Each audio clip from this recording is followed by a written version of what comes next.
इस मूवी के शुरुआत में हमें एक ऐड दिखाया जाता है। यहाँ एक शख्स ये बताता है उसकी कंपनी ने एक ऐसी एंड्रॉइड वाइफ बनाई है जो कि बिल्कुल एक इंसानी वाइफ की तरह काम कर सकती है। अगर इस एंड्रॉइड वाइफ की मेमोरी में अपने रियल वाइफ की मेमोरी डाल दी जाए तब ये बिल्कुल उसी की तरह हो जाएगी और आपकी वाइफ की सारी खूबियां इस रोबोट में आ जाएगी, जो कि देखने में बहुत ब्यूटीफुल है। और ये रोबोट्स बिल्कुल रियल औरत की तरह लगते हैं और ये रोबो वाइफ बहुत एडवांस है। ये अपने हस्बैंड यानी अपने मालिक के सारी जरूरतों को पूरा कर सकती है। इन्हें खाना बनाने के लिए ट्रेन किया गया है। साथ ही साथ ये रोबोट अपने मालिक को घपाघप करके भी खुश कर सकते हैं। यहीं पर हम लोग एक शख्स को देखते हैं जिसका नाम विलियम है। विलियम एंड्रॉइड वाइफ्स को पकड़ने का काम करता था और वो इसी कंपनी के लिए काम करता है। इस कंपनी का मानना था एंड्रॉइड वाइफ्स बिल्कुल इंसानों की तरह ही होती हैं और उनके पास भी बिल्कुल इंसानों की तरह ही फीलिंग्स होती हैं, इसलिए हमें उन्हें रोबोट की तरह ट्रीट नहीं करना चाहिए। विलियम यहाँ अपने कंपनी के ओनर से बातें कर रहा होता है। इस कंपनी के ओनर का नाम मैरियन है। यहाँ हम लोगों को ये पता चलता है विलियम की वाइफ की हाल ही में डेथ हो चुकी है। विलियम इस कंपनी का बहुत वफादार एम्प्लॉय था और वो बहुत लंबे समय से इस कंपनी के लिए काम कर रहा था, इसलिए मैरियन उसके काम से खुश होकर उसे एक एंड्रॉइड वाइफ गिफ्ट करता है ताकि विलियम को उसकी वाइफ की कमी महसूस ना हो।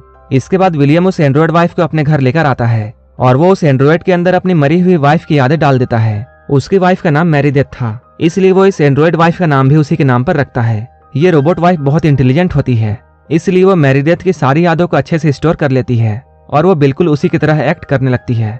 रात में विलियम उस रोबो को लेकर अपने रूम में जाता है।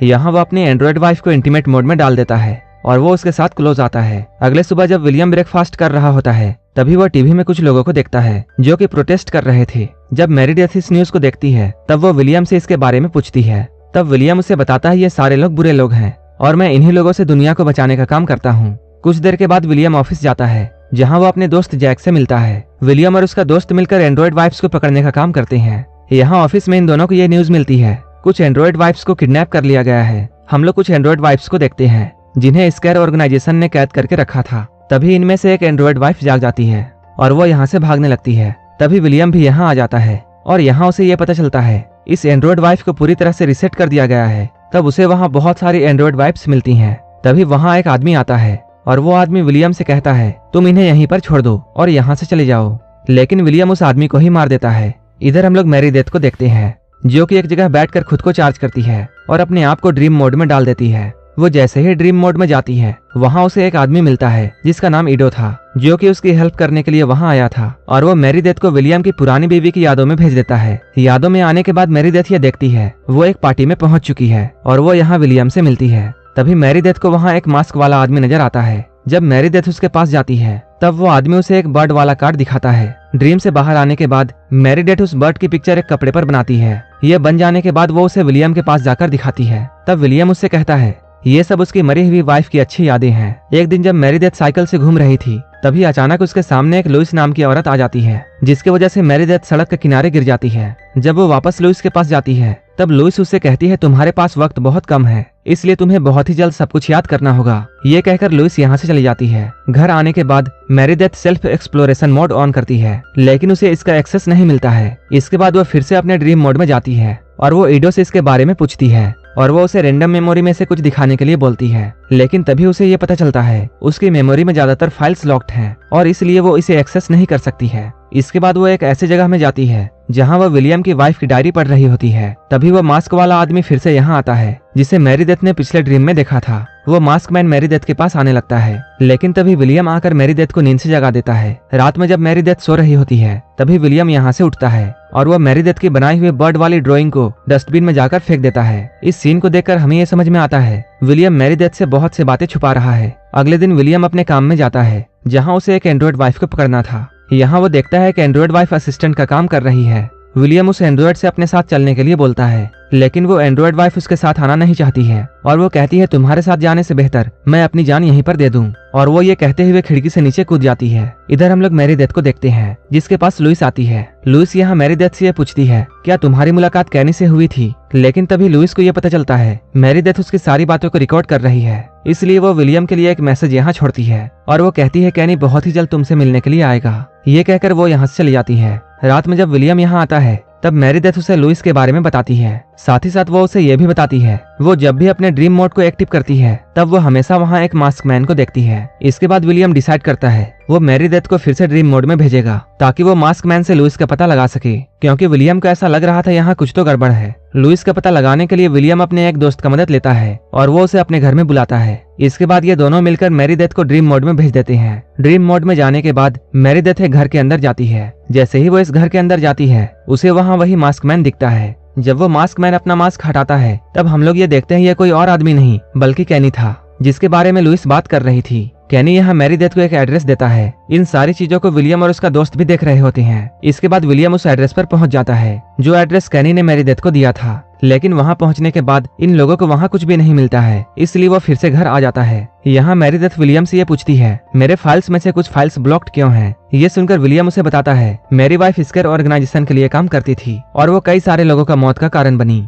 जिसका उसे बहुत दुख था। इसलिए मैं नहीं चाहता हूँ कि तुम भी उस दुख को फील करो, इसलिए मैंने उन सारी फाइल्स को ब्लॉक किया है ताकि तुम उन्हें एक्सेस ना कर पाओ। वो यहाँ एक प्लान बनाता है और अब वो सोचता है वो मेरीडेथ के ड्रीम के अंदर जाएगा और वो वहाँ जाकर कैनी से बात करेगा। ड्रीम में जाने के लिए ये लोग सारा प्रोसेस तैयार कर लेते हैं। ड्रीम में जाने से पहले विलियम मेरीडेथ से ये कहता है अगर तुम्हारी बैटरी 10% से कम हो जाती है तब तुम तुरंत मुझे ड्रीम से बाहर ले आना। ये लोग जैसे ही ओरिजिनल वर्ल्ड में सोते हैं वैसे ही मेरीडेथ की आंख ड्रीम वर्ल्ड में खुलती है और वो अपने सामने कैनी को देखती है, लेकिन तभी वहाँ विलियम भी आ जाता है और वो मेरीडेथ को यहाँ से जाने के लिए बोलता है। इसके बाद वो कैनी को यहाँ बहुत मारता है। मेरीडेथ यहाँ से भागते हुए एक डोर के जरिए पार्टी में पहुंच जाती है, लेकिन तभी यहाँ विलियम और कैनी भी आ जाते हैं। यहाँ विलियम कैनी को मारने ही वाला होता है, लेकिन तभी मेरीडेथ की बैटरी 10% से कम होने लगती है और वो तुरंत विलियम को ड्रीम से बाहर निकाल लेती है जैसा कि उसने कहा था। वो जैसे ही ड्रीम से बाहर आता है तब उसका दोस्त जैक उससे पूछता है उसने कैनी को मारने की कोशिश क्यों की, क्योंकि जैक बाहर की दुनिया से ड्रीम को देख रहा था। वो इस बात से बहुत गुस्सा था कि विलियम ने कैनी को मारने की कोशिश की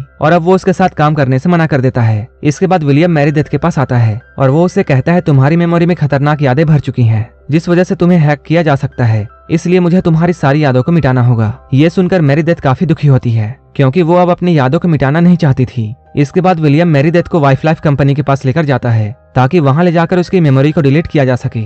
यहाँ आकर मेरीडेथ ओली और लाइडी से मिलती है। इनके साथ साथ यहाँ बहुत सारी एंड्रॉइड वाइफ्स थी। ओली यहाँ मेरीडेथ को ये बताती है वो स्केयर ऑर्गेनाइजेशन के लिए काम करती है और स्केयर ऑर्गेनाइजेशन एंड्रॉइड वाइफ्स के फ्रीडम के लिए बनाई गई है, क्योंकि स्केयर ऑर्गेनाइजेशन हमें फ्रीडम और अच्छी लाइफ देना चाहती है। तुम्हारी यादों को वाइफ लाइफ कंपनी मिटाने वाली है, लेकिन तुम इसकी चिंता मत करो, हम तुम्हारी यादों को एक दूसरे एंड्रॉइड में ट्रांसफर कर देंगे जिसके बाद तुम फिर से अपनी यादों को रिस्टोर कर सकती हो। असल बात ये थी ये सारी android wifes wife life company के खिलाफ थी, जो कि इन्हें एक टॉय की तरह बेचता था, क्योंकि इन लोगों का ये मानना था कि इनके पास भी फीलिंग्स होती हैं और इन्हें भी हर्ट होता है और कोई भी कंपनी उनकी यादों को ऐसे नहीं मिटा सकती है। उसकी बातों को सुनने के बाद मेरीडेथ भी अब डिसाइड करती है वो अपनी यादों को मिटने नहीं देगी और वो ये बात पता लगा के रहेगी आखिर विलियम कैनी को क्यों मारना चाहता है। कुछ देर के बाद मेरीडेथ अपनी यादों को एक दूसरे एंड्रॉइड में ट्रांसफर कर देती है। वहीं इधर वाइफ लाइफ कंपनी उसकी सारी यादों को मिटा देती है। इस प्रोसेस के खत्म होने के बाद मेरीडेथ फिर से अपनी यादों को रिस्टोर कर लेती है। अब उसकी यादों के बारे में ना तो विलियम को पता था और ना ही वाइफ लाइफ कंपनी को। इसके बाद फिर से विलियम मेरीडेथ को घर लाता है और वो उसे फिर से नए तरीके से ट्रेंड करने लगता है। अब मेरीडेथ भी ऐसे एक्टिंग कर रही थी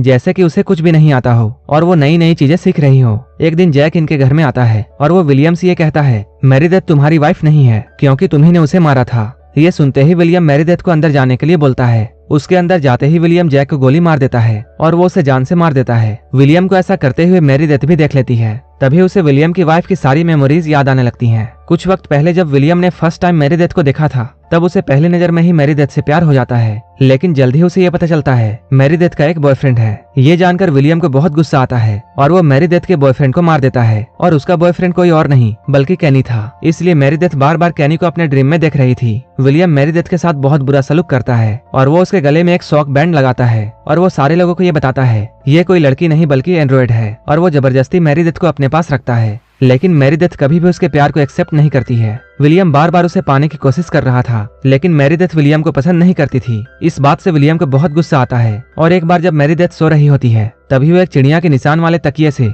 मेरीडेथ की सांसें रोककर उसे मार देता है। इसके बाद वो वाइफ लाइफ कंपनी में जाता है और वो मेरीडेथ को अपनी वाइफ बताकर वहां से उसी की तरह दिखने वाली एक एंड्रॉइड वाइफ ले लेता है ताकि मेरीडेथ की एंड्रॉइड उसे अपना ले। इसके बाद कहानी प्रेजेंट में आती है। अब मेरीडेथ को यह सारी चीजें याद आ चुकी थी और वो अब जान चुकी थी कि विलियम ही उसका कातिल है। साथ ही साथ उसने उसके बॉयफ्रेंड को भी मार दिया था। इसके बाद वो अपने पावर को 100% बढ़ाती है और वो विलियम को उठाकर पटक देती है इसके बाद वो उसी चिड़िया वाले तकिए से उसकी सांसें रोककर उसे यहीं पर जान से मार देती है और विलियम की रिंग यहीं पर छोड़ देती है। मूवी के आखिर में हमें ये पता चलता है असल में मेरीडेथ पहले स्केयर ऑर्गेनाइजेशन की हेड थी और उसी ने स्केयर ऑर्गेनाइजेशन की शुरुआत की थी, जो कि एंड्रॉइड वाइफ्स को बचाने का काम करती है और उनके फ्रीडम के लिए लड़ती है। यहाँ मेरीडेथ फिर से अपने टीम के पास वापस चली जाती है और यहाँ वो देखती है लुइस ही कैनी का मास्क पहनकर उसके सपनों में आती थी, क्योंकि कैनी को तो पहले ही विलियम ने मार दिया था। मूवी के लास्ट सीन में हम लोग मैरियन को देखते हैं, जो कि विलियम का एक एंड्रॉइड बनाता है और वो कहता है अब विलियम का रोबोट ही एंड्रॉइड को पकड़ने का काम करेगा। एंड्रॉइड विलियम और एंड्रॉइड मेरीडेथ की दुश्मनी के साथ ये मूवी यहीं पर खत्म हो जाती है। अगर आपको ये मूवी अच्छी लगी हो तब एक लाइक जरूर कर देना और ऐसे ही वीडियोस के लिए मेरे चैनल को जरूर सब्सक्राइब कर लेना। तो मिलते हैं हमारे नेक्स्ट वीडियो में।